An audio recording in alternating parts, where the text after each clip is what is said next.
சொல்லுண்ணா. அண்ணா இது கொஞ்சம் லைட்டாக கிராச் இருக்கு. சரிண்ணா. இங்கே கொஞ்சம் பின்னாடி கொஞ்சம் பின்னாடி கொஞ்சம் இருக்கு. பம்பர் ஃபுல்லாகவே அடிக்கும். ஆமாண்ணா இப்போ தான் அடிக்கணும். சரிண்ணா. அண்ணா, இதுக்கு எவ்வளோ பெயிண்ட் ஆகும் உங்களுக்கு கேட்கலான்ட்டு? ஒரு 200 ஆகும் பெயிண்ட்டு. இது கிளியர் 1 லிட்டர் வாங்கிங்க, இன்னொரு ஒரு 6 லிட்டர் வாங்கிங்க. சரி போதும். அதான் ஃபேஸ்புக்கில் பார்த்துட்டு வந்தேன் உங்களுக்கு. சரி.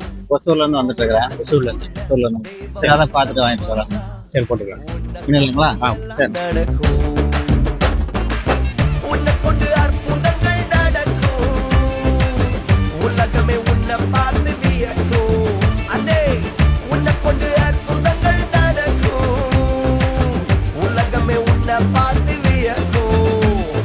மனுஷனுக்குள்ள பெரிய ஆண்டவர் வந்தா பெரிய பெரிய காரியங்கள் நடக்கும்.